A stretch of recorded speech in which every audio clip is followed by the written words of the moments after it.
the Diabolica, as it is nicknamed, Turn 8. Yeah, it's going to be good stuff. Looking forward to see who's going to be able to rise towards the front of the standings. Of course, we've got a lot to get through tonight, of course, but Istanbul Park generally as well is a circuit that, difficult on the tyres, particularly. How do you think this was going to? How do you think it's going to fare, basically? For the drivers, you mean, Darragh? Yes. In terms of Yes, sort of tyre wear, things like that, it is going to be quite heavy on the wear aspect of it. I would expect a lot of them to have to really back off from their full throttle pace and manage that aspect of their racecraft, because it is such a killer on the tyres, particularly in that sort of first sector. You're constantly hacking at the steering wheel, getting the car to turn in and get the racing line that you're looking for. But you can see it there on the screen before you. There is a lot of long corners, and so therefore you're putting a lot of load and wear on the tyre for a long period of time. That is why the wear is so high. Normally, you think there's about 360 degrees worth of rotation in the circuit. It's going to be a lot more than that each lap tonight. But let's get into some of the standings that we have after the first few weeks. And it is Luke Mitchell who is leading the way by a relatively comfortable margin. He's got 102 points, and it's a 29-point lead ahead of Gasper Marak, the driver who's taken all 3 poles in qualifying so far this season. Can he close that gap? We will wait and see. Antonis Paparenopoulos had a good race last time, had a good round last time out at Laguna Seca. He's picking up some consistent points, and that's what sees him into 3rd. Alan Axon, 4th ahead of Tom Hackett, who missed last round, is in 5th. Bobby Vakianov, after his 2 podiums at Laguna Seca, sees himself into 6th in the championship, with Oli Kayan-Lati and Anton Temenga 7th and 8th after they struggled a little bit more last time out. Stu Neal and Callum Cripps round out our top 10, with Callum Wilson, Rob Shurey and Simon Trebek inside our top 13. But those drivers with a lot of work to do. We roll on the likes of Jordan Osborne, David Zervers and Raider Uhelal find themselves now inside the top 15 and 16.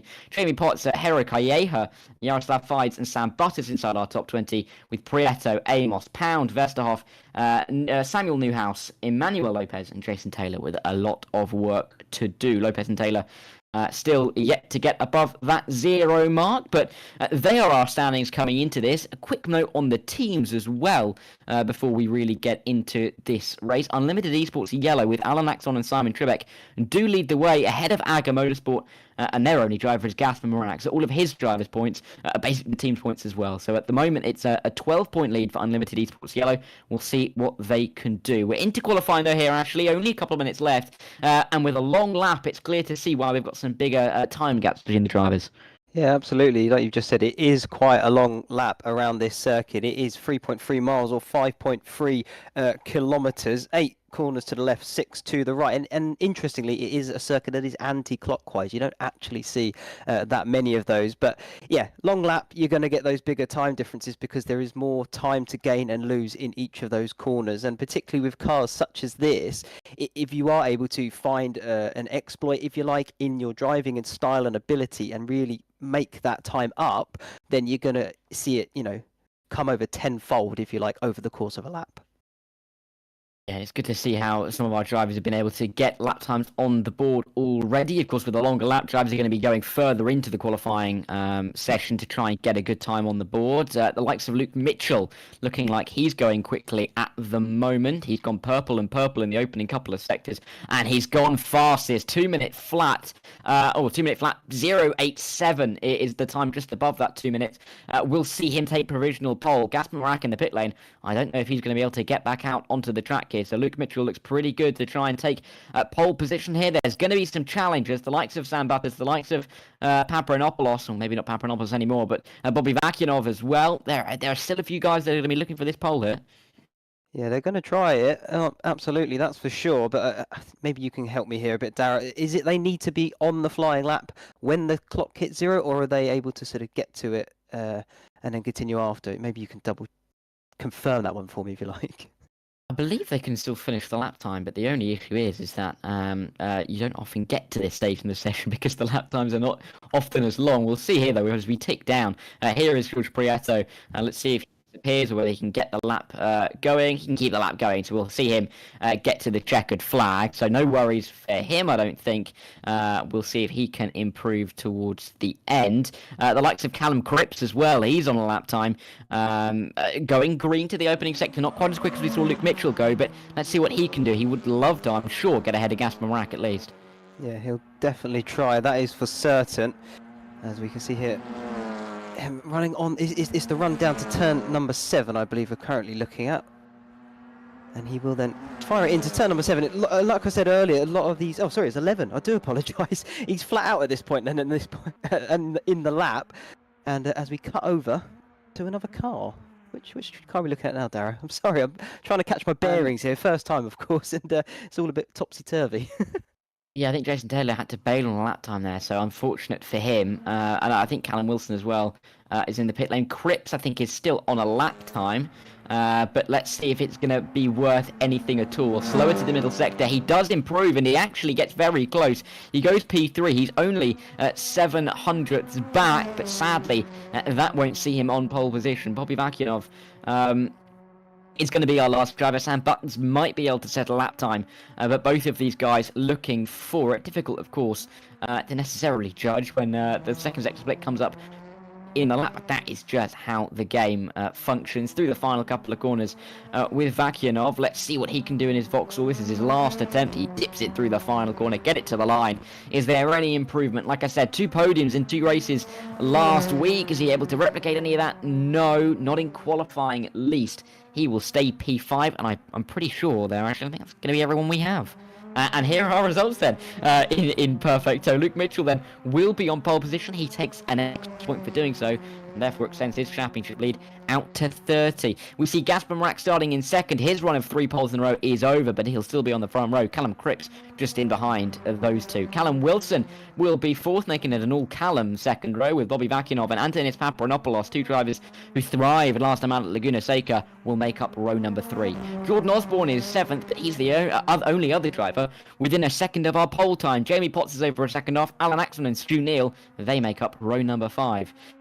We will roll on to see some more of our drivers here this evening, and you can already see Yaroslav Fides up into P11 with Anton Temenga, a driver who's been consistent so far this season, in P12. David Zerves and Rada Uhalau are on row 7, with Sam Buttons and Paul Amos making up row number 8. Samuel Newhouse and Jason Taylor are on row 9, with George Prieto and Ollie Kayanlati, who wasn't really able to set a lap time, making up 19th and 20th. Row 10, our final row on the grid. It's going to set us up for some really good racing. Looking forward to this one. Great to see all of you in the YouTube chat as well. I see Jason says he's elated by cutting the curb. Unlucky there, Jason. We'll see what you can do in the race, but it's always good to get some people engaged. This race, though, actually, it's going to be really interesting just to see how a lot of these drivers are able to cope in the opening stage. With a lot of different drivers getting towards turn 1. We see it in a lot of real life racing, how you can really pinch into that opening turn. How important do you think that opening turn going to be in a 25-minute race? I think it's going to be quite a crucial corner for a lot of these guys. Of course, first lap, you want to try and make as many positions as possible, but equally, you don't want to bin it because you're going to spend the rest of the race completely, in your head about it. But, it's a complete blind apex in that turn 1. They call it the Turkish corkscrew. Of course, it sort of looks a bit similar to the Laguna Seca corkscrew, not as extreme, of course. But yeah, it's going to weigh a lot on you, especially if you do make a mistake into turn 1. And it's one of those corners that it is easy to do. You really do need to nail it if you can, of course. Yeah, I think it's going to very much dictate a lot of these guys' race, but they have got a nice section afterwards. Turn 3, 4, 5, 6. Brilliant sort of left-right section, up and down. So they'll have a bit of fun after turn 1 at least. Yeah, it's definitely going to be it's going to be an interesting race for everyone involved, really. I think everybody's going to be keen to get a good start. The likes of Luke Mitchell, of course, leading that championship, is going to be looking to extend that gap. Currently sitting at 30 points, but with the advantage that we've seen in his pace so far, 3 wins from 6. Can he make that 4? It would at least be his 5th podium in 7 if he was to keep himself inside the top 3. But it's also good to see a little bit of a challenge from Marak, but also from Callum Wilson, who wasn't here at Laguna Seca last week, playing a little bit of catch-up. And also Callum Cripps winning last time out in Laguna Seca. It is a really high-quality front 4. Yeah, absolutely is. Like you say, the lap times speak for themselves, don't it? Because they haven't got a massive gap between a lot of them. So it really does show the high caliber of driver and the fact that they are able to get so close to each other after a lap. That is quite long for this type of car that they're racing. It's not the fastest machine in the world, and obviously over that lap it sometimes might feel like a bit of an eternity, but you know, they are all within a couple of tenths of each other. In the front three, they're less than a tenth. So close. I mean, on a lap so long, you're looking at 2 minutes, just over that in change. That kind of gap is absolutely minuscule, but we'll have to see how it reflects throughout the rest of the race. I think we're coming towards the end of the warm-up session. Then, we'll have a full formation lap, so we have got some time before we get to see some racing action underway. This is Gasper Marak taking out the bollard inside turn 1. And I don't think he's too worried about that car. That's not going to be the line he takes through turn 1 and 2, I'm sure, throughout the race. But he'll be getting ready to start P2, which is not somewhere he started in a race once so far this season. Like I said, 3 poles from 3. Got a little bit more work to do to get an opening race win tonight. Yeah, maybe as a new opportunity, a new challenge for him then if he's not starting right from the very front. Because looking at the driver's stats, he started on the front every single time. Luke Mitchell, a 2.7 average, and then if we look back to Callum, it says 13.5, but like you said, he has missed around there, so probably a bit skewed with the numbers. So it's going to be interesting to see how he can handle that, I think, from not starting on the front, but actually starting one back. Might be able to make a bit more of an improvement and maybe take the win. Not that he hasn't taken them, but it'd be different, of course.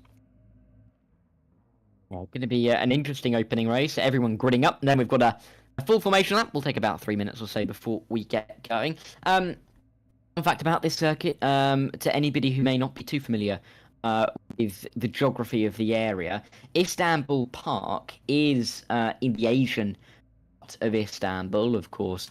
The little slit of water running up the middle of Istanbul is the dividing line between Europe and Asia officially. So we are in the Asian half, the only time we will be taking a trip to Asia. I also noticed it's next to one of the airports in Istanbul. So if you ever want to fly to Istanbul Park, I'd recommend trying to book a flight to Istanbul Airport rather than, I think, the biggest one, which is on the other side of the city. So a little bit of a helping hand for you there. Not that many of you will need it, of course, but a little bit of geography knowledge for you there. I only know because I flew over that relatively recently, and I remember looking down and seeing the circuit all lit up at the night as well. So it's a nice venue, great to be racing here again. I feel like it's been underappreciated by some of the major motor racing series, of course not naming any, but I think we can all think of a couple. It's such a good circuit for racing. I hope we get to see a little bit of that tonight.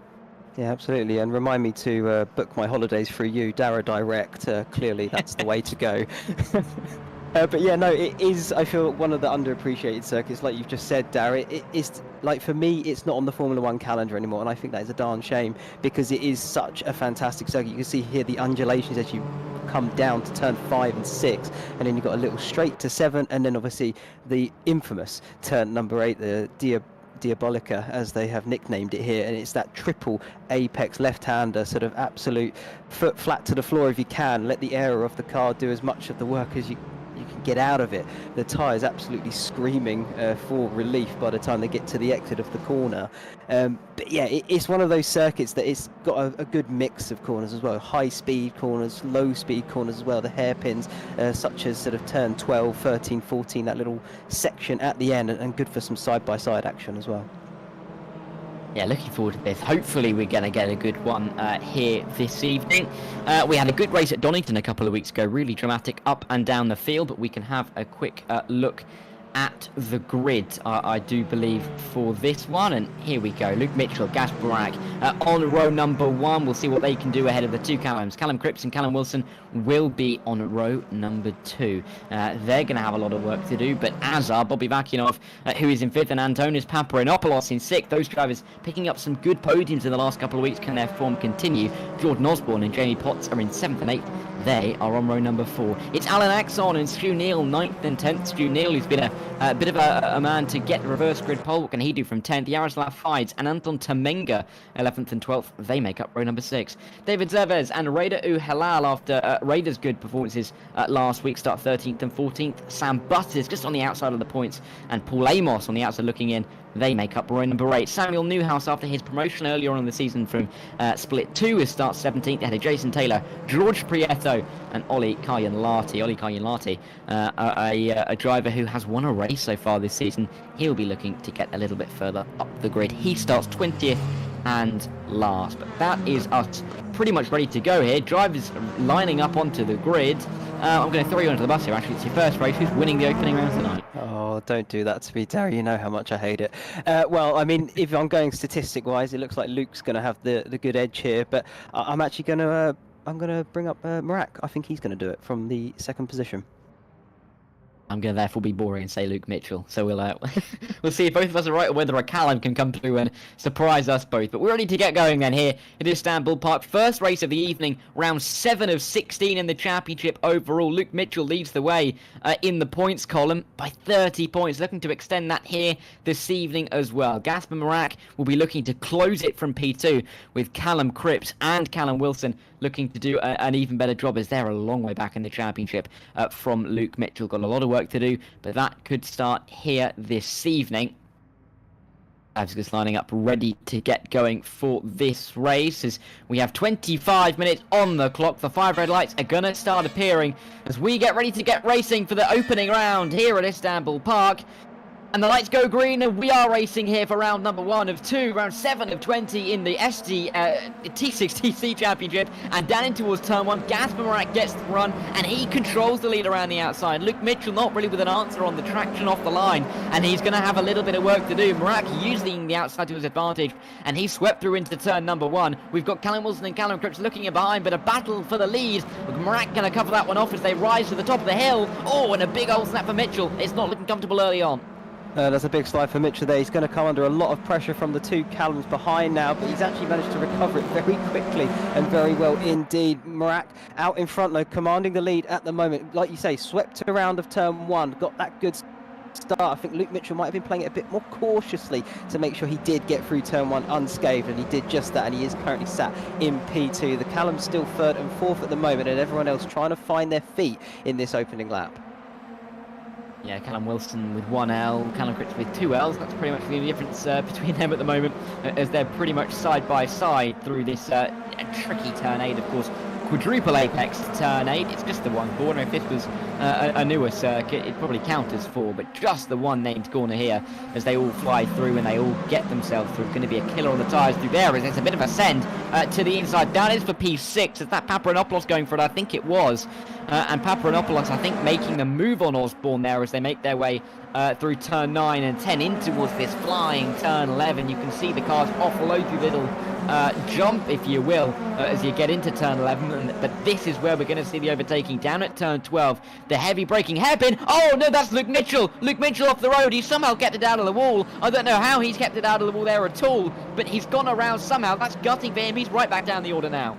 Yeah, that was some amazing car control there on the grass. Managed to counter lock it and keep it out of the wall crucially, so no damage to that car, we hope, depending on how he did find his way off that road in the first place. But at the moment, still got his car facing in the right direction. He's just lost a good few positions, so he's down there in 9th, and Marak still in the lead of this race. The 2 Callums then up to 2nd and 3rd, as they're going to have a little look down into turn 1. He's on the inside. I think he's going to try and hang it now around the outside of 2. He'll have the advantage through 3, but then obviously it cuts its way back and forth, left and right, as you come through this first section here. And now looking at this next corner, turn number 3. Is he going to be late on the brakes? No, he's going to play it sensible. And the red and black car there holding his line firmly and going for the move into this right-hander. Yeah, that is, I believe it's Osborne who's fighting, but actually it could be Potts even, as they run their way now through this middle sector, through the real meat and cheese part of the lap. These are the really important corners where you can gain and lose so much time. Mitchell has got an inside line, but he's now fighting with Stu Neal as they run their way through. He's got an inside line to get through on, that'll be Potts as well. But around the outside, this is getting close into turn 8, 3 wide. Well, that is not something I'd enjoy being in part of, but they make their way through somehow. Look at Stu Neal around the outside. The commitment on show is incredible. He's going to get through on 1. Can he get through on 2? It's going to be close, but Mitchell really fighting this one hard. This is Potts and Neal fighting behind. Mitchell allowing himself to scamper away a touch and hoping to get out of this battle, which has now become nearly 3 wide. Oh, that's a big old send. Jamie Potts getting the car sent on him by Osborne, who can't quite make the move, and he's going to come under pressure from Temenga. Yeah, absolutely. This is the kind of racing that I love to watch. Door-banging stuff, and they're really putting it on show for us here this evening. Brilliant racing, side-by-side action, and really going to give it their all. Like you say, Stu Neal very committed around the outside of turn 8 there, as they're now on the rise up over the crest there and on the braking zone of turn number 12. We might see some moves here late into the apex of the corner. Not quite, but the black and green car there having a little look down the inside. Jordan Osborne, there's the blue and yellow car, still trying to find his feet and position here in this battle, as he then takes the inside line back from the Honda there and continues on currently in 12th position. That was Kayan Lati. I do apologise there for the pronunciation. He's found his way up into 13th from the back of the grid, so making some good inroads and positions in the early part of this race. Yeah, Ollie, I've gone for Kayan Lati so far this season. I haven't been corrected, but that's that's how I'm going for it. Albeit for us English speakers, that is not the easiest name on first glance. Through we go in towards this middle sector once again with Callum Wilson, who is keeping Gasper Marak honest at the moment. It is not the biggest of gaps. Callum Cripps is a little bit further away. He's struggling a touch. There's a yellow flag somewhere as well. It could be David Zervez at the back of the field, who has had some issues. No issues for Alan Axon though. He's up to P5 after starting 9th. Great move inside the top 10. Yeah, that's good stuff from Alan there. He's made the positions and he's made them count early on. Now he's just got to try and defend it as this race wears on. I would imagine tyre wear is going to start creeping in on these guys' mind, but Callum Wilson not thinking about it at all. Has a look up the inside there of Marak for the lead of this race. Is he going to be late on the brakes down towards turn number 9? He's going to send it and give it a good old try. Yes, he is. Makes the apex nicely as well and up into the lead, but Marak's going to definitely have something to say about that on the run back up towards turn 12.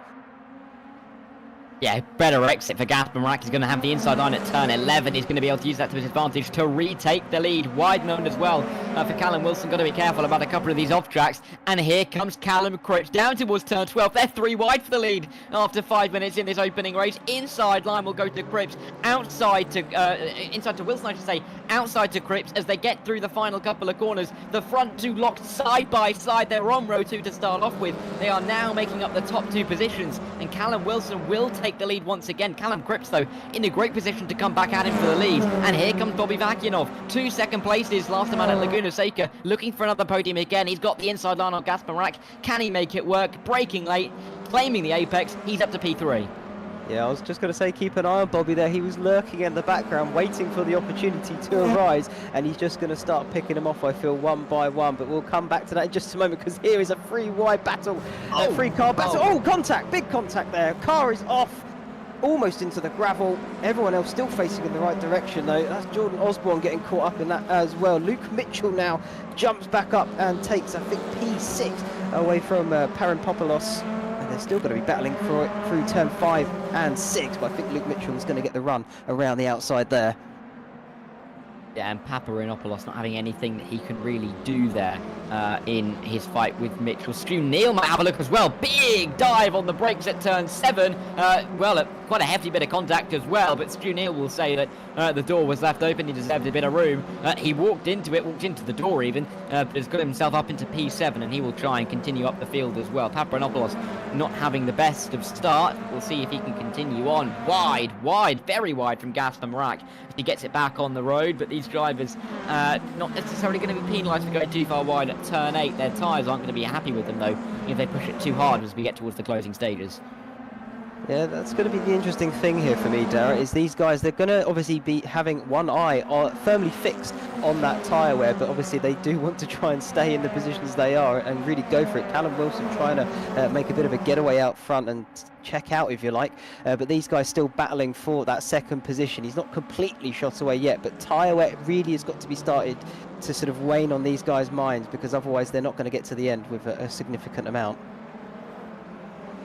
Yeah, going to be tricky. I know we were talking to Rich when we were at the start of the race, and he said he was having problems with the tyres really around the half distance mark. So we'll see if that comes into effect tonight. Paparanopoulos, though, still fighting it out, this time with Potts, because they make their way towards turn 1. Potts is clearly not a happy driver, flashing the lights at Antonis as they make their way down towards the opening turn. And there was a little bit of contact throughout the corner. We've got Anton Temenga in the background of this, trying to get himself further up the field. But as we get ourselves out of the first 10 minutes of the race, I'll mention this after Jordan Osborne tries to make a move as he fights with Sam Butters through turn 1 and turn 2. Butters trying to defend the inside line. He's going to have a shorter run through the corner through turn 2 by virtue of having that inside line. But Jordan Osborne around the outside will hold it just about. A little bit of contact. We'll see him up to P13. I was going to mention, Ashley, this is the kind of part of the race where drivers are going to start to be thinking about who's going to be part of the reverse grid, and drivers from 6th through 12th are going to be finding it out pretty hard. Yeah, absolutely. You're spot on there with that one, Darragh. But I mean, you know, at the end of the day, you want to be further up because you do get more points from that. So, yeah, you got to think about it in the back of your mind. But I think at this present moment, you're focused in on that car in front of you, and if you can get past them one way or another to work your way up the field. But I guess, yeah, if you're sort of around 13th, 14th, 15th, you are thinking definitely about that reverse grid for the second race to come. Back on board here with Bobby Vakinoff in 3rd position. And these guys seem to have settled down a bit now, this front four. They probably have got that sort of team order to themselves, if you like, tyres. We've got to think about it. We need to get to the end. Yeah, and we'll see if this can, you know, it'll come into a part of a strategy between some of these drivers, or whether they are just going to fight it out hard, especially for some big points in the race. Jamie Potts looking to try and get his way past black and yellow machine of Antonis Paparanopoulos as they rise over the crest, dive back down the hill, and find themselves into the tricky braking zone of turn 12. Of course, the downhill nature of the corner will not help you as Paparanopoulos gets close, but not quite close enough to the back of Anton Temenga to make any kind of move. But we're seeing pretty much 4 wide down into turn 12 for I don't even know what position this could be for. I think it's for P12 as they run their way through. 5 cars fighting over pretty much the same piece of tarmac. This could get messy. Through the final corner, we're going to see Osborne steal a bit of a march. Taylor, Kyan, Lati, Prieto and Butters all follow in tow, and they're nearly 2 by 2 as they cross the line. This is some crazy racing at the back end of the field. Yeah, absolutely. Now the blind turn of turn number 1. I say blind turn, blind apex, I should really reiterate. And yeah, the 2 Hondas there looking like they're going to sort themselves out. Not team orders in play, but never mind. They look the same on circuit to me. Through turn number 2 now, and they've got a little bit of a run on that car in front. Sam Butters thinking about the move, goes to the inside line for turn number 3. Later on the brakes, not quite as of yet.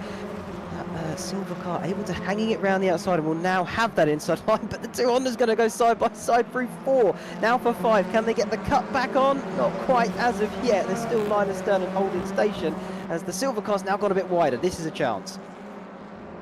Yeah, let's see. Through we go towards turn number 7. Butters trying to feign to the inside as they make their way into the corner. He's going to have the inside line on Jason Taylor. He's going to get the move done, but Taylor's got a great run around the outside, getting head off the road just a touch.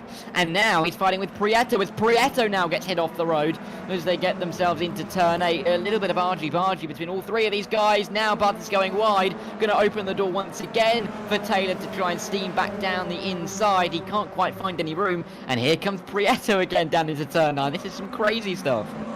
Yeah, absolutely late on the brakes for one of these guys. It's going to be Butters still out in 14th. Sorry, the silver car there. I will get my bearings eventually, Darragh. I really do apologise for all of this. We'll jump back to the front then, the front 4. Marak having a little look at the back of Bobby Vakinoff now. He's closed that gap ever so slightly. He's within strike distance, in my opinion, looking at it from here. And now down the start-finish straight, 655 metres long, and then into that blind apex of turn number 1 as getting a little bit of a moment here, struggling to see the stream itself. Oh, no, maybe you'll have to take this, Darragh. Apologies for this. Well, it's going to be an interesting little bit of the race, but we're going to see who can get a bit of a march towards the opening few turns of the lap. Gaspar Marak is just in behind as we work our way through this opening sector. Bobby Vakinoff defending pretty well for the time being.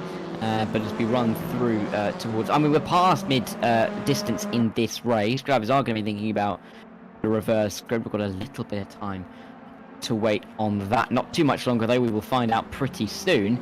But for all of these top four, the top six all know that they're going to be part of the reverse grid. I think Mitchell will be hoping that it is as few drivers as is possible to give him the best chance at winning race number 2 after his issues in this opening race. Mrak though, starting on the front row again, 4 front row starts this season. He's only been able to convert that into 1 win out of 3, only 1 top 2 out of 3, looking like it's going to be 1 from 4 as well now. Yeah, absolutely. But he's still in a strong position, is what I will say, Darragh. He's not completely out of this yet. You've got over 10 minutes to go. They are looking after their tyres at this point. That's why you're not seeing any of these crazy moves from the leaders, because obviously they want to make sure they bring it home to get the points. But at the same time, they need to get to the end first and foremost, because if you can't do that, you can't pick up the points to begin with. But the 2 Callums out front, and then of course you have Bobby in 3rd and Mrak for 4th, and they haven't changed all that much just at the moment. But this could be a late breaking move for Mrak for 3rd, not quite on this occasion, and the 2 Callums have closed right up as well. Yeah, we're only approaching the 10-minute mark as they come through the final corner, but Callum Cripps is looking like he's getting ever closer to Callum Wilson. Gasper Mrak still looking to get himself back on the podium, not happening for him just yet. I also know that in the background we see Alan Axon trying to defend from Luke Mitchell, who is trying to gain ever closer to that top 5, but it is getting tricky for Luke Mitchell to see how much further up the order he can gain. Of course, he can get through on Alan Axon in the near future if he has a little bit of pace in hand, but after that, it's going to be a case of how much further up can he get. In the background, you can just about see that Luke Mitchell has got into P5, but it's nearly 4 seconds between himself and Gasper Mrak. That's going to be a difficult gap to close. Yeah, that's going to be a bit of a mountain to climb for him, but he's done incredibly well to get back into 5th position, particularly as he was verging on the bottom half of the grid after that incident we saw on the run to turn 12. But here is a run from Callum Cripps, finding his all the way around the outside, taking the lead then of this race away from Callum Wilson. But in that move though, Bobby and Mrak have managed to close up ever so slightly, so this could be raced back on for the lead of this race, as they make their way through turn number 8, Diabolica. But they are still pretty line astern at the moment. Yeah, for the time being, no one is really being able to make too many inroads on the rest, as we are through the first 15 minutes of this race. Because 50 minutes worth of action overall, 25 in the first race, 25 in the second. We'll see who can gain a bit of a march in that second race, especially when we find out how many drivers are going to be in that reverse grid. But yeah, really looking forward to seeing who can get the best starting position. I know that Stu Neal's been pretty good at getting a reverse grid pole somehow throughout the season. Can he make it yet another? We'll find out in a couple of minutes time. But as they come through the final few corners, Cripps leads Wilson, leads Vakinov, leads Mrak. But these top 4 really close together. They have got a 4-second buffer back to Luke Mitchell. I just can't see Mitchell catching as we have 5 laps to go as they cross the line. I can't really see it myself either. I think it could be between one of these 4 to take the win. Of course, if you are the car in front, you've got that advantage of track position, and if you can defend valiantly, then by all means do so to take that win. But yeah, just over 8 minutes left now in this race. That it's all on the table for these guys. Any of them could absolutely do it in these closing stages, and I think Mrak obviously probably the most to gain in all of this, because he is 4th, but he's right on the back of Bobby now. Are we going to see a move here for 3rd place? Is this potentially the charge of Mrak in the closing stages of this race? We'll have to find out as we still ride on board with this leading pack. Callum Cripps from Callum Wilson to Bobby Vakinov, and then Gaspar Mrak in 4th. And you could just see at the back of your screen there Luke Mitchell with that 4-second gap. And like we say, I don't think he's going to catch back up unless they really do go for an all-out war. We have seen all-out wars so far this season. I think back to Donington Park, really, where we saw some really big fights between quite a few drivers. Gaps were added by 5, 6, 7 seconds in a matter of laps at Donington, with the amount of battling that we saw. So you could see something similar happen in this one, but time really is ticking away. Will only be 4 laps to go on the conclusion of this one. It'll be a 13-lap race in both, I would presume. We'll find out who can come out on top in towards turn 11. Vakinov getting a good run, staying very, very close to Callum Wilson. He looks like the driver on the attack here. Outside line is what he's going to go for. Going to be picking up a bit of slipstream as well from race leader Callum Cripps as they get in towards this braking zone at turn 12. Of course, Callum Wilson has that inside line through this 180-degree hairpin at the end of the straight. Inside for Vakinov, not going to work out for him. And just Gasper Marak is lying in wait. You can see him trying some different lines, trying to get a better exit and catch out some of these drivers by surprise. I was going to say, keep your eye on Marak. He's got that good run down this start-finish straight. He's eyeing up Bobby into turn 1, absolutely right in the slipstream. I think he's going to have to go for that outside line as Bobby went for the inside one, and he's still just lying in wait at the moment. He's eyeing this up because he's in the prime position to pounce here. If these two get into a tiny bit of contact, he's there lying in wait to take it away from them, and he's even onto the grass. They're trying to really shorten the circuit as much as he can. Circuit that you can't necessarily shorten too much here at Istanbul Park. There is a lot of grass around the edges of the circuit. Really is, I do think, a fantastic mix of new and old school in terms of how the circuit has been designed, and it's a special place to be racing. Gasper Marak, though, rather be racing it inside the top 3, but he's not quite there just yet. Now, I can also say I can see that the prompt is being worked in the announcement channel, and it's going to rest on 6. Only 6 are going to be reversed then in this race, which means that Alan Axon is almost a shoe-in to be on reverse grid pole for the likes of Temenga, Potts, Neil Papanopoulos, Uhalau and Kalyan Lati. That is not the news they were hoping for. They're going to have to start from where they finish in this race. Yeah, that's going to be a bit extra work for them then in race number 2. Like you say, not what they were hoping for. They were really wanting to be towards the front end. But nonetheless, that is the results of that. And they will have to take what they've got and make it work for them in race number 2. But we still haven't finished race number 1 yet. Still just over 5 minutes left, and then we'll finish the final lap that they would have started. And Callum Cripps, I think, is definitely trying to check out. 1.4 seconds is the gap between him and Callum Wilson. Bobby Vakinov and Gaspar Marak here. This is the battle for P2. It's hotting up in these closing stages, and they're all trying to find that extra little tenth even just to try and get alongside and make a move. Yeah, hotting up personified by the fact that we saw Bobby Vakinov just about hitting the back of Callum Wilson as they made their way through turn 12, but they managed to keep it nice and civil through 13 and 14, and they find themselves back at turn 1 for what will be the third last time in this race. These guys are fighting over podium positions. They're not going to be that far down the order either when we get into race 2, of course. If you finish P3, you're going to start P4. If you finish P4, you're going to start P3. So, realistically, this is a battle of where they will start. Gasper Marak trying to go around the outside. There was a little bit of contact between himself and Vakinov. Inside line, he's just about got as they make their way to this downhill right-hander into the downhill left-hander as you tumble down the hill. It'll be the inside line for Bobby Vakinov. Gasper Marak going to have to walk it around the outside, but he's keeping his nose in, he's going to have an inside line into turn number 7. This is allowing Callum Wilson to scarper away a touch, but can Gasper Marak claim the podium with only less than 4 minutes on the clock? He's on the curb, all over the curb on the inside, but these guys locked side by side. It's going to be the same into turn 8 here, Ashley. Yeah, absolutely. Still going to be side by side through 8. Vakinov has that inside line, the advantage, you would say, and you can see it there. He's already gone back up into P3 quite clearly, but Marak's going to try and get a good run and maybe have a look down towards turn 9, but I don't think he's going to be close enough to do it there. Good braking zone into turn number 9, and then he'll try and set it up for 12 at least. But he is a little bit further back. It's a shame because I thought the move might have been on for him. It was very, very close indeed, but he has still got another few chances left in this race to do it. I think it's 2 laps left at the start of this next one, and Bobby Vakinov doing his absolute best to defend that podium position from Marak at the moment. We could see him there in that earlier battle. He just absolutely slammed the door in Marak's face, and fair play, he's got every right to do so, and he's doing a stellar job at the moment. But this could be the chance. Down the inside line goes Marak. That cutback working its absolute best, and Marak does go up into 3rd. What just happened there, or was that just my screen, Darragh?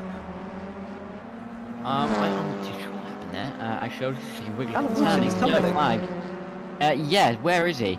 On the circuit, Callum Wilson is in 6th, and he is falling fast past Temenga, below Potts. Papanopoulos will come through as well. What is happening to Callum Wilson? There he is off the road, and he's into the wall. I'm not too sure what happened. I was just trying to work out what this would change in the championship picture, but Callum Wilson tumbling down the field. He's going to be out of competitiveness for the rest of the evening. Reda Uhalal to the inside to get up into P9 on Stu Neal. All of that, though, has promoted Anton Temenga into what should be reverse grid pole, unless Potts can come through on him.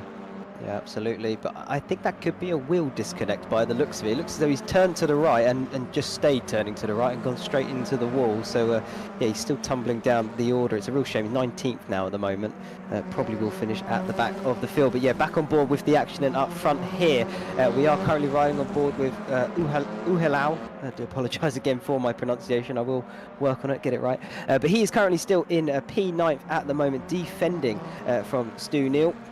As we then jump back further forward with Bobby Vakinov now firmly in P number 3, as Marak did get forward into second after we just saw Callum Wilson with his big off. Yeah, really, really gutting for Callum Wilson to tumble down the field, go into P19. No points for him in this race when it was looking so good.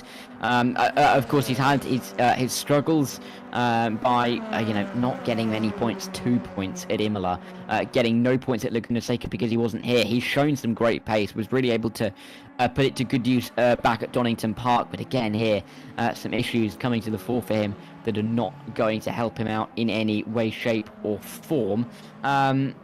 Nothing in the chat as well for him to suggest what has gone on, but it's not going to change anything at the front of the field, because Callum Cripps, unless he has some kind of issue, is going to find the white flag. He's got 1 lap to go, and he leads by 3 seconds in what has been, in the end, a relatively comfortable result for him, it seems. Yeah, he's checked out, hasn't he, Darragh? He's got that gap. It's a nice cushion for him, and he'll happily pick up this race winning race number 1, of course. As we jump back here, though, to Jorge Prieto in P16 currently, but he's eyeing up that 15th slot. He's going to try and go around the long way in turn number 12. You might see him try a little cut back up and under for 13, 14, but that has massively opened the door for the car behind to have a little look. That's Amos trying to make a move then, because he left that door absolutely wide open. It was a barn door, really and truthfully, and Amos really tried to fill the space as best he could, but it didn't quite pay off for him, and Prieto still 16th, as we see Fides now trying to get a move on Amos. Yeah, inside line it'll be. Oh no, big crash as they just about avoid going into the back of, I think that was George Prieto, but was that Yaroslav Fides going into the wall? I believe it was. And Yaroslav Fides getting speared into the wall, and nothing he could do passenger in the end, but gutting for him. He'll be out of the points, he'll be out of the chances as we run our way through the final few corners. It's been a dramatic race to say the least here, actually. Yeah, it has been very dramatic indeed. We've seen battles up and down the grid. We've seen cars going 3-4 wide into some corners, but it has all settled down in the end, and these guys are still battling for this last position. This is Alan Axel, currently P5th then for the time being. He'll be starting second in the next race if he finishes here. He's got a last chance maybe to get a move on Luke Mitchell into turn number 12, but it's all about this man, Callum Cripps. He's going to be winning race number 1 here, isn't he, Darragh? He picked up a grand total of 4 points in the opening 2 rounds of the championship. In the last 2 races, he's going to have picked up 42 because he's won both of them and taken the fastest lap in both as well. Callum Cripps is your winner of the opening round here in the T6 TC Championship here at Istanbul Park, which is round 7 of 20 in the championship. Gasper Marak and Bobby Vakinov will finish 2nd and 3rd in good results for them. It'll be Luke Mitchell after his recovery from an opening lap incident to 4th, Alan Axon in 5th, and Anton Temenga, who will finish in 6th to complete our reverse grid order. Temenga will start from 12th in race 1 and 1st from race 2. Good battles all the way to the end as well. Here is Stu Neal fighting with Osborne towards the line, and Stu Neal just winning out in the end. But dramatic race at the top of the field, dramatic race throughout the field, but in the end Callum Cripps winning it, and winning it in style. Absolutely. We're just watching Sam Butters cross the line here with Zoas right behind him. They're going to take it to the line as well to try and see who finishes 13th and 14th. Next over the line, Jason Taylor 15th, along with Prieto, and then Amos 16th, 17th respectively, and here comes Fides for 18th position. Callum Wilson is 19th, and Samuel will be 20th. Samuel actually already in the pits, so I think that is a retirement from him. And it would be nice to see that Wilson did manage to get it back underway again. He will finish this race. It's just a shame because he was riding it so high. He was looking for a nice podium, and it's just one of those things. It happens, particularly in the world of sim racing. And I've had it happen to myself, Darragh. It is the most frustrating thing, I can tell you that. Yeah, it's gutting, especially when technology fails you in these scenarios, because there really is nothing you can do. But technology has absolutely not failed Callum Cripps. It sent him to the win. 13 laps it took him to make sure he picked up 21 points in the opening round tonight. He won out ahead of Gasper Marak, who is closing the gap in the championship lead to Luke Mitchell, who finished in 4th. It was Bobby Vakinov who was the other driver on the podium. He was 3rd. That's 3 podiums in 3 for him. Alan Axon finished 5th, and Anton Tomenga was 6th, as those 2 drivers are going to find themselves on the front row of the reverse grid. Jamie Potts had a good race to 7th. Antonis Paparanopoulos up and down. He found himself 8th in the end. Breda Uhalal gained up the order to get 9th, and Oli Kayan-Lati from the back to 10th. Ollie wouldn't mind getting another few positions in race number 2. Stu Neal finished 11th, just ahead of Jordan Osborne as we saw them across the line side by side. Sam Butlers, David Zervez, and Jason Taylor, the other drivers inside the top 15. George Prieto was just outside the points, as was Paul Amos, Yaroslav Fies, Callum Wilson, and Samuel Newhouse, who didn't reach the checkered flag. That will be all she wrote for the opening round here at Istanbul Park. Don't go too far, but we'll be back in a couple of minutes' time as we get ready to get racing for race number 2, round 8 of 20 in this T6TC Championship.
for race number 2 of the evening, round 8 of 20 for the championship, after an opening round that served up quite a lot of drama.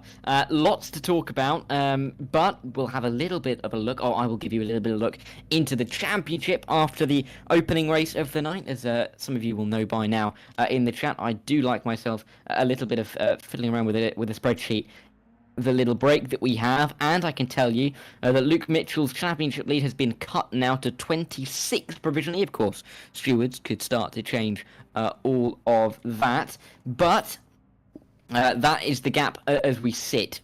For the time being as well, Paparanopoulos falling back a little bit into the grips of Alan Axton and Bobby Vakinov. Vakinov, after 3 podiums in 3, has moved himself up inside the top 5 in the championship, which is a really impressive point to be. Callum Cripps, 2 wins from 2. He moves up to P7 now, and he is now over 50 points as well. He'll be looking to get himself towards that top 5. No doubt about that, as he will look to try and overtake Tom Hackett, who hasn't shown for the last couple of weeks. We will be getting into the race pretty soon. We're onto the formation lap now. Myself, Darragh Thacker, will be joined by Ashley Dem. I think he's got a couple of issues with his Discord, but it's all good. This is what technology does to us. Sometimes there is not much you can do when these things fail on you. A quick look at what you guys have been saying in the YouTube chat. It's great to see all of you joining in. Callum Cripps saying that he had 34% on his front right at the end of that one. Softs are fine. Well, thanks for that, Callum, because we've got Jason saying that the tyres died. Jordan Osborne said he's about 34%, so a little bit of a trend there. Maybe the little bit of briefing that I got from Rich Witherall at the start of the race about the tyres being absolutely dead, maybe more due to Rich rather than anything else. Rich, please don't kill me. But that is my slight dig for the day. Also interesting just to see how other drivers are moving up and down the field. Jason Taylor getting his first top 15 result of the season. Sam Butters equaling his best result of the season. Jamie Potts getting his best result of the season today, as did Anton Temenga, getting himself inside the top 6. A driver with 6 top 10s in the opening 6 rounds. Actually, that's a complete lie. He got a podium in the second race. The colours on my spreadsheet are a little bit closer than they should be. But Temenga then with his second best result of the season, best in the last few weeks, to get himself onto what will be reverse grid pole. Here is the grid though, or we should be able to run you through the grid for this second race, starting with Anton Temenga, who will lead us from pole. Alan Axon will be alongside him in P2 with an unlimited esports front row. Luke Mitchell, championship leader in third. Bobby Vakinov, 3 podiums from 3. He's looking to make it 4 from 4 from 4. Gasper Morak will start 5th, just ahead of Callum Cripps, as those guys were the last 2 guys to be in the reverse grid. Jamie Potts, Antonis Paparanopoulos, starting where they finished. They will be on row number 4. Raider Uhalal and Ollie Kai and Lati are 9th and 10th on row 5, with Stu Neal and Jordan Osborne 11th and 12th on row number 6. We'll roll on to see Sam Butters and David Zerwes on in 13th and in 14th. They're on row 7, with Jason Taylor and George Prieto on row number 8. We've got only 4 more drivers on our grid. 3 more drivers in the end. I think we won't be seeing Samuel Newhouse after the opening round, but we will be seeing Paul Amos, Yaroslav Fides, and Callum Wilson, the 19 drivers in the session. We will have to see who can gain a bit of a march in the opening turn, and who can really move themselves up in the championship as we go. We are ready to get going for this second race of the evening. 25 minutes will be set onto the clock once again. Anton Temenga with that podium so far this season. Can he make it his first win? We'll have to find out. Alan Axon hasn't been able to get any higher than 3rd in a race. He's looking to start from 2nd. But who will gain the march towards turn 1? We're about to get racing here at Istanbul Park as the lights go green, and we are go for race number 2 of the evening from the Asian side of Istanbul. Temenga gets a good launch. Alan Axon will be able to keep himself in P2 into turn 1 as we see Luke Mitchell be able to make a move into P3. Oh, big contact though. Vakinov getting hit. He's going into Mitchell. Morak and Cripps are involved in this as well as we see them 3, nearly 4 wide up towards turn number 3. They'll run up the hill as Axon and Temenga get away. Axon taking the lead. Mitchell keeping himself in 3rd. Callum Cripps, he won race 1, up into P4 immediately in race 2, and Paparanopoulos looking to keep himself past Gasper Morak. He's on it up to P5 already. Fantastic launch from him as we get ourselves through the opening sector for the 2nd time tonight.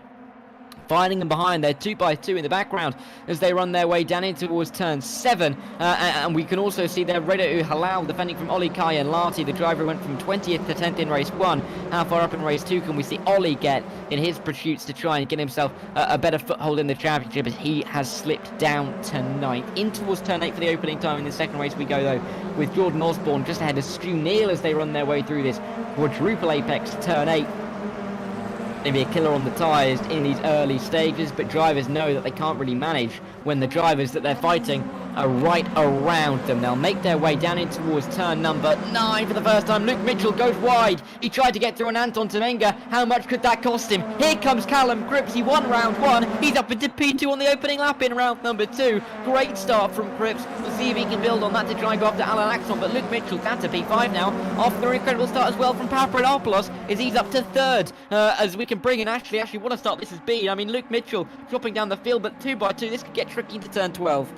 Yeah, thanks for having me back. I'll try and catch up. I was watching along on my phone, so I have been trying to keep up as best I can with the action. Like you've just said, yeah, what a brilliant start from Callum Cripps, back up into 2nd position already, and he's probably going to try and charge down Axon for the lead of this race very early on. Now starting lap number 2, and these guys still trying to find their feet early on. Marak here in P6 as he's going to try a late lunge maybe on Luke Mitchell for P number 5. Not going to have it on this occasion, and he's now going to have it stay where he is on the run through turn number 2. Yeah, Callum Cripps is in a fantastic position to try and go after 3 wins from 3. Like I said, opening 5 rounds of the championship, he picked up 10 points. In the last 3, he could be on for up to 63. An incredible turnaround of events for Callum Cripps. He really is becoming a bit of a contender in the championship, with 8 races left to go after this one. Albeit, I think he's going to be some 60 points back. Let's see how many of those he can claw back as we work our way throughout the rest of the season. 22 minutes left as we've got through the first lap and a half of this second race here. Axon getting away at the front, that's important for him. I'm really impressed by Papadopoulos getting up from 8th to 3rd in a very competitive group of cars that finished on the podium in race 1. Yeah, 5 positions in a lap and a half, you would say, at this point. It is very impressive, particularly in this line of racing. You know, those sorts of moves are quite tricky to pull off sometimes, but he's made a very good start. As that's a car off further back there into the guardrail. Not sure who that was. We might see someone tumbling. That's Callum Wilson again. Callum Wilson in the guardrail, pulled off to the side of the circuit. I think that's race over for him. Real shame there, but we'll jump back to the action up front. We're on board here with Marak. Luke Mitchell having a look on Temenga now for that P number 4 position, as everybody's trying to find their sort of position early on. Luke Mitchell going to go the long way round. He'll have that inside line then for 13, but I think Temenga's going to hold him off just a bit. Oh, just about enough racing room there for the pair of them. Yeah, as they get their way through the final corner, difficult to really judge it through there, as we've seen drivers really push it hard as they run their way through the final 2 turns, but it's all nice and fair this time. Mitchell, though, trying to get an inside line on Temenga, but also defending from Gasper Marak into turn 1. It's a very tight line for our championship leader, but he's going to make it work, as is Marak on the inside. 2 for the price of 1. A through on Anton Temenga. He won't be liking that deal, as Bobby Vakinov now trying to come around the outside. He finished on the podium in race number 1. He's looking to get up into P6, and Temenga, after such a good starting position, he started on pole. He's down to 7th already, and it's only just been 2 laps. He may even lose another one here. I think that's Kayan Lati trying to make his way through on Temenga as well. He's had a good start to this race, up 2 positions from 10th. He's currently P8, and he's now looking to make his way up into 7th as well. And he's had such a good race, really, if you think about it, from 1 now into 2. Started way down in P20, and he's currently looking at P8 at the moment with opportunities on the table. We look back on board here though with Luke Mitchell now defending from Marak for that P4 position as they make their way through the treacherous turn 8, that triple left-hander apex, and you do want an all-important run out of this corner because there's a really good overtaking opportunity at the end of this short straight down towards turn number 9. We may see a late move pulled out, not on this occasion. He's going to follow through quite calmly. Yeah, not too many big Grand Wilds overtakes going on in the early stages in race 2. Uhala will be trying to get away from this, as Osborne will get a great run on Jamie Potts to get himself in the top 10. But here comes Callum Cripps on Alan Axon. Paparanopoulos is in the party as well as they run their way towards turn number 12 on lap 3. Axon is going to have to defend from Paparanopoulos because Cripps is already through. Paparanopoulos will stay behind, but Marak and Mitchell are now fighting into turn 12. You can see them flash through the frame. Marak is ahead of Mitchell. He's gained that position as we run our way through the final couple of corners. The top 8 in this race, split by all of 5 seconds. You can see them all in the frame there as they run their way across the line. Yes, we've only done 3 laps, but great to see so many drivers so close together. Kai and Lati side by side with Temengo. We cut back to this now, and Kai and Lati looks like he's going to get to the inside, and the 22 looking to get into P7. If he can do so, which he can't quite, he's going to try and squeeze out Anton Temenga, but he can. Kai and Lati started race 1 P20 up to P7 with still 80 minutes left to go. It's not quite done and dusted though here. Temenga's going to try and fight him back late on the brakes round the outside here of turn number 3, but I think he's going to have to give that one up because, yeah, look at that nice defensive driving there from Kayan Lati, and will secure that P7. He's going to now try chasing Bobby Vakanov there for P6, and we've still got Marak and Luke Mitchell fighting at the front of that small little pack there. Jumping back on board here though, Paparanopoulos is P3rd. He's chasing down Axel for 2nd and Callum Cripps. Don't know how he's managed it, but he's out in front once again. What a start to this race for Callum. He's probably going to try and check out from this point. I think he's got a bit of a pace advantage over these guys, but it's a very good drive here from Axel at the moment. Started 2nd, he's still there, and track position is quite crucial, particularly in these opening laps. As long as he doesn't lose too much, he could be on for a good point score haul here. Yeah, let's see how well this can go for a lot of these front guys, because Cripps wouldn't mind the points at all. He's 7th in the championship. Axon comes in 4th due to his consistency. Paparanopoulos comes in 3rd due to his consistency, but they wouldn't mind trying to catch the likes of Marak and Mitchell as they run their way through. Paparanopoulos looking to overtake as we work our way down into turn number 12, and I think he's going to get that one done pretty easily indeed, although back around the outside will come Alan Axon. Can he make it work all the way around the outside? He's tiptoeing his way, but Paparanopoulos will claim the position and will take P2. As it runs right now, the top 7 in the race are the top 7 in the championship. In fact, I think I can extend that to the top, yes, the top 8 in the race will be the top 8 in the championship as we run. That's how close we go. Tom Hackett, I think, may just have an extra point or 2 over a couple of these guys, but we really are seeing the cream of the championship rising to the top in this race, and it's going to be a big one in terms of every position between them. Yeah, consistency is the one word that will spring to my mind right there, because like you say, if it is the top 8 that are here in this race, the top 8 in the championship, it just screams consistency to me. So it's really impressive from all these guys. Marvin Mackerberg just simply saying some lovely racing out there, and I have to agree with him. It is brilliant stuff watching this from my position in this commentary booth. Callum Cripps is trying to check out at front. Paparanopoulos 2nd, and Axon is your top 3. Marak still defending P4 from Luke Mitchell, who is the championship leader currently, and Bobby Vakanov just sitting there calm and collective, probably waiting to pick up the pieces. I saw just a moment ago Luke Mitchell tried to make a move in the final corner just off your screen, but unfortunately didn't come off for him, and he still holds P5.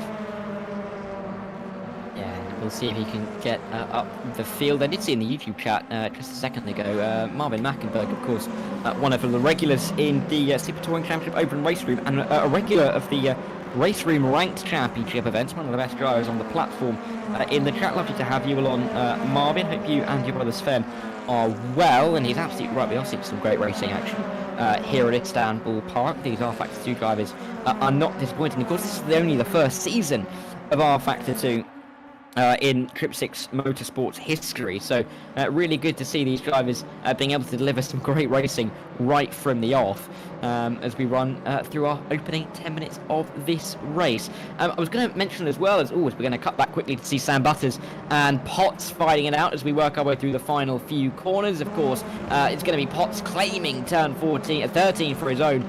14 will therefore run for him nicely, but they work their way through the final corner. We've completed 5 laps of this race. We're going to have another 7 to go. 8 actually to go. 8 to go. We're going to get the extra one, obviously. Butter's flashing his lights. He's not happy. And I also saw, actually, that Rich was letting us know that Callum Wilson's wheel disconnected again. So he's having an awful night with his machinery. Yeah, it's a real shame because he was on pace, particularly with his teammate Callum Cripps. They are formed in a team together. It would have been a nice point scoring haul if they did finish that 1-2. That's Richard Coe Racing. They're currently P7 in the team standings, and a 1-2 would have been really nice for them. It would have bumped him up, I think, a good few positions. But yeah, it's a shame. It happens to the best of us, though, and you do just have to work through it, unfortunately. As we see there, Luke Mitchell finally getting back past Marak for that P4, but I don't think Marak's going to want to give this up without a good fight. Through turn 8, there is not really the corner to try and make a counter-attack for that position loss. So he'll just wait and bide his time for just a moment. The one driver I do want to shout out here, though, Darragh, is Jason Taylor. He's down in 15th. He picked up his first point last race, and he was absolutely ecstatic about it because he put it in the chat, very first thing, woohoo, first point. And he's currently P15 again. He's waiting to pick up his second. Yeah, we'll see if he can get there by the end. I think he also has time to be chatting in the YouTube chat while he's racing. Which is somehow impressive. He says it doesn't think it's the first season I like to do. I think I believe it's the first season on rFactor 2. Officially, that is, at least. I mean, in a competitive capacity. First season that, of course, has been broadcast by T6 nonetheless. But either way, regardless, it's the first season that will matter for a lot of these guys in T6. And we'll get the big prize. Of course, there are so many prizes to be won, and definitely not something to shy your eyes out. Of course, with the prizes, I have to say, as we get through this race, we have to thank our sponsors at Phoenix Sim Racing and at Nerd PC for all the great work they do and the support they give us. Actually, of course, some of the prizes for this championship are pretty good. I'm trying to find them now. Here you go. First place gets a Cammus C5 direct drive wheel, courtesy of Phoenix Sim Racing, and that is a prize I wouldn't mind having myself, quite frankly. Yeah, don't trip over your words too much there, Darragh. And it's exciting stuff, I know, and I would be very excited too if I managed to get my hands on that myself. So yeah, it's a shame I'm not in this, but no, it's brilliant to watch along because that I think is what I enjoy most of all these days. Less stress on my shoulders at least, and I do get to still experience the thrills of racing, albeit from a slightly different position. Callum Cripps still is your leader. He's managed to extend his gap to nearly 2 seconds over Paparanopoulos there in second, and Axon is still third at the top 3, and he is still right behind Paparanopoulos as well, so there's still a chance to pick up second position in this race for him. Luke Mitchell here is fourth and currently still defending from Marak and Bobby Vakinov, for P-Thought. And these guys, they're not separated by much at all, and in terms of sort of lap pace as well, I think they were very similar in that aspect as well. So this is going to probably come down to a little bit of strategic mastery, I feel, a bit of tacticalness, potentially in the saving of the tyre, and whether they can use that to their advantage later on in this race. Yeah, it's going to come down to a little bit of the racing now, isn't it? Drivers trying to work out how much they can save on the tyres, and you know, whether they can go a little bit slower at this stage of the race, maybe just be a little bit more conservative into the corners, which will help them towards the end of the race. We saw in race 1 how drivers started to fall away. A couple more mistakes were brought in. I think that's going to be something that these drivers are going to be trying to avoid as they work their way through these final 11 minutes. We should have another 6 laps to go, with Callum Cripps leading the way. He's leading the way relatively comfortably, but really interesting to see how well Paparanopoulos is holding firm. P2, of course, he started P8, had a difficult race 1 where he had a couple of moments, but the pace wasn't quite there to get himself into the top 5. Really impressive to see him inside the top 2, and also impressive to see Alan Axon keeping pace with Paparanopoulos and staying away from Luke Mitchell for the time being, and keeping himself on a podium, what would be his 3rd podium in the season.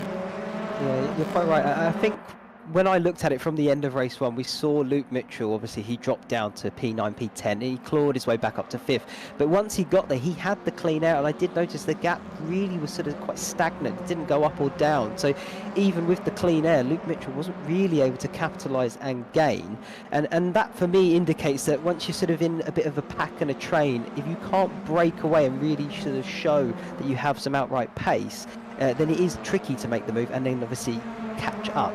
And I think that is potentially what Paparanopoulos suffered in race number 1. I think he just got a bit bogged down in a bit of a train, a bit of a battle, and therefore couldn't really extract the limit and pace of that car, which he's able to do now with that bit of clean air that he's got in between him and Callum Cripps. So I think it's just a bit of that, really, Darragh. It's one of those things where if you do get bogged down and stuck, it's quite hard to break away from it. Yeah, let's see if Paparanopoulos is going to be able to beat... Well, actually, no, Alan Axon could try and break away from Paparanopoulos, because Axon is going to have a move to the inside as they make their way down into turn 12, and Alan Axon not hanging around, looking to get his first P2 of the season. He's claimed the inside, he's claimed the position, and now can he try and run away? The problem for these guys is that they've got Luke Mitchell and Gareth Marak, at the moment, the 2 title contenders, fighting away behind, and they wouldn't mind getting another few points and another couple of positions as well as we run through.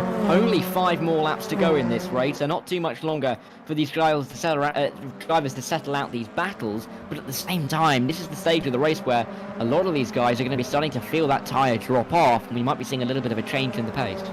Yeah, this is that interesting part of the race, really, because we will start to see who is actually going to be able to work their way through that tyre wear drop-off and show their outright pace, even on something that is not giving them the optimal grip through this circuit. So it's going to be interesting to see now who has really got the pace left in the tyre and in the car from all of these guys, obviously. Callum Cripps, though, I did notice he also mentioned in the chat at the end of the last race he still had 34% left of the tread on his tyre, so he's still putting that very much into great effect in use now, because he's pulling out an even larger gap. He is definitely trying to check out of this race. But with these two battling here for second, Axon and Paparanopoulos, Luke Mitchell has managed to close up, and he's right within striking distance now of taking away a podium for one of these guys. Yeah, can Mitchell do it? I mean, he's had such good consistency this season, along with his 3 wins. He's had a 3rd place, 2 4th places, and a 5th place. He's not finished outside the top 5 all season, despite, you know, the couple of moments that we've seen him have over the course of the first 4 weeks. But we will see how he is able to get himself, or if he's able to get himself back onto the podium. Of course, after this week, we go to the Nürburgring, Spas, the Sachsenring, and Brands. Different circuits to this here at Istanbul Park, different challenges as well. It's going to be interesting to see how the drivers are able to adapt, because this is a very specific race in terms of the tyre wear. That's not necessarily going to reflect on the next couple of weeks, but the points that you get here are going to reflect. We see Stu Neal fighting with Temenga. Of course, Temenga started on pole. He's going to step down to P9 unless he can keep Stu Neal behind. A lot of door banging up, still door banging through the final couple of turns. And keep an eye out for Osborne here in the background. He's going to get a fantastic run out of the final corner. And you know what? I think he's going to get both of them here. Yeah, sorry, Darragh, I think this could be 2 for the price of 1 there, but door banging's all okay in my book. But Stu Neal has definitely tried to block him off from even attempting the move into turn number 1. He's going to have the inside line here, though, in front of Temenga, but doesn't quite get the move done. Real shame at Temenga just doing a bit of good defensive driving, and Stu Neal definitely didn't want to lose out to Osborne behind. No, and then continue on through the opening few turns of the lap, rolling through turn 2 and into turn 3 now. And they will continue on their merry way with only a few laps left to run. Stu Neal around the outside. Bit of a poor run there it was for Anton Temenga, and Neal is going to have a little bit of an upper hand as they cut back towards turn number 7. Up and under, working nicely for Stu Neal, as you've still got Osborne waiting in the background to pick up the pieces here. But let's see as they run their way through turn 8 now, or turn 7 and into turn 8 now. Neal looking for the move, but he's under pressure now from Osborne, who is equally trying to get around the outside of him at turn 8. Yeah, absolutely. That was almost too late to go into the gap there from Stu Neal. He just about managed to thread the needle, though, between these two drivers, and that takes some skill as well. But I think Osborne's going to have a pretty good run here, out of 8 and down towards turn number 9. He's going to be late on the brakes, as late as he dares. Might even try and go for the second if he's late enough. Not quite, but he does get the move on Stu Neal, but Stu Neal just about holding it together on the circuit, but does lose the position inevitably. Jason Osborne up to 9th, and now going for the move on Temenga down the inside turn 11. I think that's going to be quite easy, but you've got turn 12, heavy braking zone. Temenga could come back at him. see if Temenga can make this one stick as we come in towards turn number 12. Osborne just about going to be able to hold this one ahead of Temenga. Can he pull away? That's going to be the key word for the rest of this race, because this has been a very tight battle at the back end of the top 10, and we've got Osborne, Temenga and Neil occupying the last positions inside that top 10. Halal wouldn't mind getting involved in this after Raiders' good results from the last 3 rounds, but I think unless these guys start fighting a little bit more, if they start to work together, they can try and consolidate a top 10 finish. But for the time being, great moves from Osborne. He's back up into P8. And what can he do from here now as he tries to get himself safe, because Kyan Larty's a little bit too far up the road, you think? Yeah, I think he's too far away, and he's just got to try and hold this position here for P8 and cement it. That's going to be the key for him now. And I think he does seem to have the pace. He's climbed 4 positions to where he is now, so it's good overall race from him. As we do jump back forward then here to the battle for P4. Actually, I think this is the battle for P2 now that I look at it once again. Axon leading it from Paparanopoulos, Luke Mitchell, and then Gaspar Marak there. And yeah, this could get spicy now, because we've only just got over 3 minutes left, and of course you do want to be further up because you get more points, and they are all very much within striking distance. Luke Mitchell getting maybe a little bit of a run here then down towards turn number 9 of P3 there of Paparanopoulos. I don't think he's going to go for it on this time. He's probably going to try and line him up, get a good exit out of turn number 9 here, and then make the move at turn number 12. Maybe try and use some of the slipstream that Axon could give him in front. Yeah, and they're on their way through with now a very tight little packed train through turn 11. Luke Mitchell will be looking for a move, no doubt. We're only going to have 2 more laps on the conclusion of this one, so time really is of the essence. If Luke Mitchell wants to get himself into P2, they fan out across the road, nearly 3 wide. In fact, they very much are 3 wide into the braking zone. A bit of an up and under drive from Luke Mitchell. That's not going to work from him. He's going to be around the outside of Paparanopoulos at the penultimate corner, and he's going to be shoveled into the pit lane. Oh my word, this is getting close. Oh, Paparanopoulos gets spun across the nose. Here comes Gaspar Marak. He takes 1, he takes 2. Mitchell isn't happy. He's flashing the lights, and there's a little bit of a half between Paparanopoulos and Gaspar Marak as well as they get towards turn 1. Here comes Bobby Vakinov. It's all kicking off back here as we're on to the penultimate lap of the race. Inside line for Paparanopoulos. Mitchell trying to go around the outside. He's going to get a better run through turn 1, but turn 3 is a difficult place to make a move. Yeah, that all unfolded there quite spectacularly, you would argue, from Paparanopoulos, but Marak takes full credit for just sitting back, biding his time, and then picking up the pieces from these two. They're still not done. Look at that, he's forcing him onto the grass. He's going to be late on the brakes there. He's going to have to try and make the corner without causing further contact. Is Luke Mitchell. Bobby Vakinov now trying to go down the inside. I think he's going to have that move done quite nicely. Blocks the door for a comeback from Paparanopoulos and does get the move done. Luke Mitchell flashing the lights there once again. He is not a happy bunny, and keep an eye then on Kyan Lati. He's slowly crept up on the back of this little group. There are some positions up for grabs, and he can smell them. Yeah, not for the lead though, because I think Callum Cripps is flying out in front. We've got a brief yellow flag somewhere. I'm not seeing anybody dropping down the order too significantly, so I think that we've kind of got away with that one. But for these guys up at the front, I mean, the energy for Luke Mitchell is going to be pretty high as we run into the final couple of minutes. He is not going to be happy with Antonis Paparanopoulos. He's been fighting with him, and while he has, both Gaspar Marak and Bobby Vakinov have found a way through. Much better run off of turn 9 though for our championship leader. Can he make this one work for him? You'd think he can, but here comes Ollie Kyan Larty as well, making it a party of 3 as they run their way through turn 11. They bounce their way over that little dip, and they're going to get towards turn 12. Are they going to be 3 wide again? I think they are going to be, because Kyan Larty is through on Mitchell well before they get to the braking zone. Luke Mitchell was looking for P2 a lap ago. He's now down in P7. Up and under might work for him. Kyan Larty trying to go to the inside. This is where Mitchell can try and use some of his nows to make a move, but he's going to go to the inside of Kyan Larty. There's a lot of contact, and they're both going into each other. In the end, they've not lost any time to each other. So let's hope that they get away with that damage as they go into the final lap of the race. Yeah, the final lap indeed, and this is definitely not done and dusted, because they're going to be absolutely door banging it all the way to the end, I feel like, trying to pick up any position they can. I feel sorry for Luke Mitchell at this point. He's done absolutely nothing wrong, and he's just been a victim of circumstance, I feel like, and that, I think, is that's too much door banging, especially in that final corner, just a little bit too much for my liking. Here's Marak though. This is for P2 then. He's having a good old fat fight with Axon into turn number 4. They make contact as well. This is really gloves off stuff. They're going for this right to the very end. Can Murak get a good exit out of 5 and 6? Has that inside line and the run. I think that could be over for Axon unless he can get it late on the brakes here for 7. And I don't think he's going to just about be able to, because Axon has got it, but Murak up the inside, beautiful up and under from Gasper Murak, and that is why he is in the championship conversation this season. Up to P2, beautiful move to the outside of, to the inside of turn 7 in the end. Beautifully crafted. As to the outside of turn 8 does go Luke Mitchell on Olikai and Larty. This is now battle for P5. Yeah, absolutely. Yeah, like I just said, the gloves are firmly off with these guys. They're all giving it some. They've got 2 3-car battles right in the closing stages of this race. I think there's one more lap to come, and because Callum Cripps has very much stamped his foot of authority on this race. He's checked out. I think he's some 8 seconds up the road. But these guys here, they're all still battling it out for the podium spot and for P4 as well. Bobby Vakanov, Kyan Latti and Luke Mitchell. Sorry, Papanopoulos as well. Bobby Vakanov, he's battling for P2 there with Murak and Axon side by side. But here comes Callum Cripps.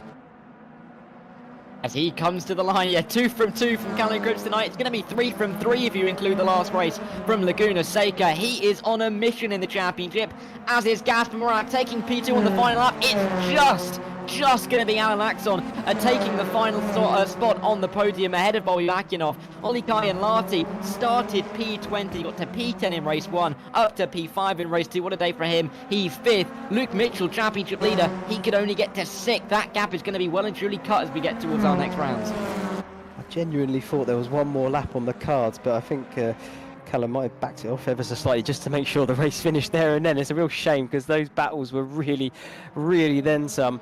But here's Jason Taylor. He's trying to fend off for P15. He's trying to hold on to that final point between him and Fides here. It's going to be a drag to the line, and Jason just about fends him off. Picks up his 2nd point of the championship, and fair play to him as well.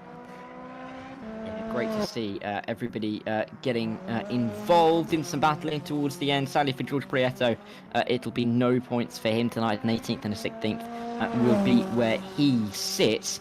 But what a day! What a day's worth of racing here in the T6 TC Championship, brought to you by 666 Motorsports, of course. Great to see everybody coming back this week again. And on rFactor 2, we are really seeing some great racing and some great drivers as well. Not least Callum Cripps, who wins yet another race here in the championship. His 3rd in a row, both of them going to him tonight. Gasper Murak got P2.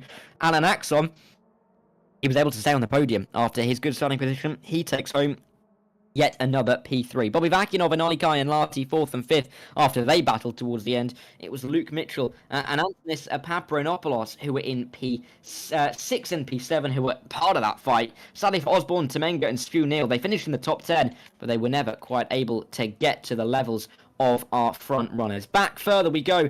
David Zervez and Jamie Potts, Raider Uhalal found themselves inside the points, inside the top 13. It was Sam Butters and Jason Taylor picking up 14th and 15th, and as you said, Jason Taylor picking up another point for his troubles. And then we see Yaroslav Fides, Paul Amos and George Prieto. They didn't quite get any points but saw the checkered flag. Sadly for Callum Wilson, didn't pick up any points at all as his wheel caused him some issues. But before we go, Ashley, I mean, we have to really kind of somewhat review what we've just seen. Great results from Callum Cripps for the championship that's clearly tightening, with Gasper improving his position on Luke Mitchell in that race.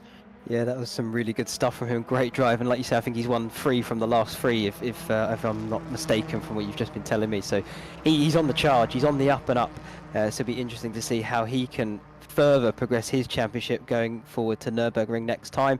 But Murak, he's closed in on Luke Mitchell as well. Brilliant P2 there in the 2nd race, brings that gap down even further, and Luke Mitchell looking a little bit more vulnerable than in this championship. But all I can really say is I'm gutted it wasn't longer, because those battles at the end were absolutely something. They really were, and it's really given us a really good picture for the championship coming out of this round, I will say, as you've been speaking I have been furiously trying to update this spreadsheet to try and work it out, and when I sort it, I'll be able to tell you exactly what the gap is, and it is 19 points between Luke Mitchell and Gasper Marak. 126 for Mitchell, 107 for Marak. Of course, that is provisionally. We could see stewards' decisions change that. Of course, we saw some points deductions last week for the likes of Kayan Larty, Tribec, Cripps, Temenga. It was a bit of a messy week.